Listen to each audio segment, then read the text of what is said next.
পতিতালয় খুলে বসেছে। মাদ্রাসাগুলো থেকে যে এত দানের জন্য প্রতিদিন এত হুজুররা আসে, মাদ্রাসা আমরা কেন দান করব?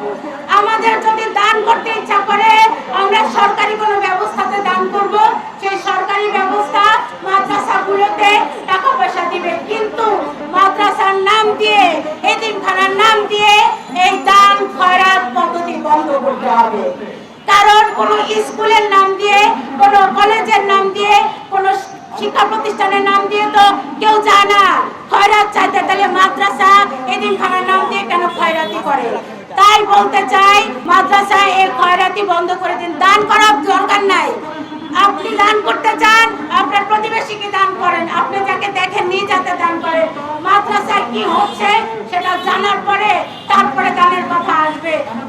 বেহেশতে চলে যাওয়ার আকাঙ্ক্ষা, বেহেশতে চলে যাবেন এরাই শিখায়। কে বলেছে যে মাদ্রাসা অন্ধের মতো দান করে বেহেশতে যেতে পারবেন? কোথায় লেখা আছে? আমরা জানতে চাই। এই যে কথায় কথায় বাল্য বিবাহ হচ্ছে, একজন বউ থাকা সত্ত্বেও আরেকটা বিয়ে করে, আরেকটা বিয়ে করে, আরেকটা বিয়ে করে, ম্যারেজ মিডিয়া খুলেছে।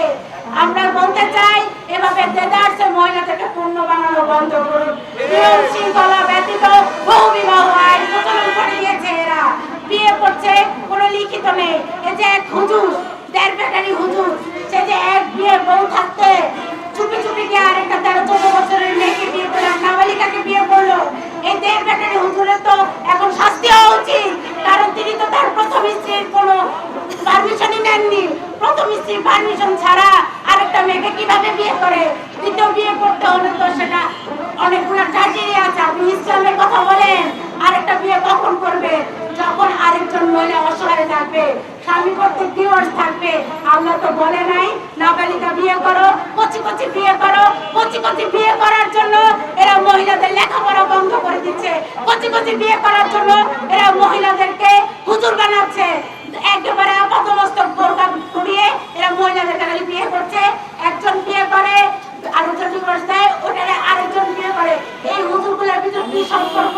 একজন একজনের শ্বশুর, আবার দাদর, আবার অনু, আবার ভাইরা, মানে কি অদ্ভুত সম্পর্ক। মানে হালাল একটা পতিতালয় খুলে বসেছে, যে পতিতাগুলো বোরকার ভিতরে ঢুকে এবং অসহায় হয়ে থাকে।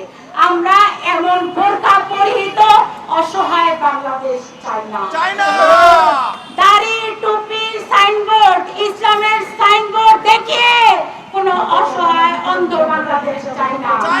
আমরা এমন বাংলাদেশ চাই যেখানে আপনি, আমি, নারী, পুরুষ সবাই সমান থাকবে, সবাই নিরাপদে থাকবে, সবাই সুন্দরভাবে সম অধিকার নিয়ে বাঁচবে।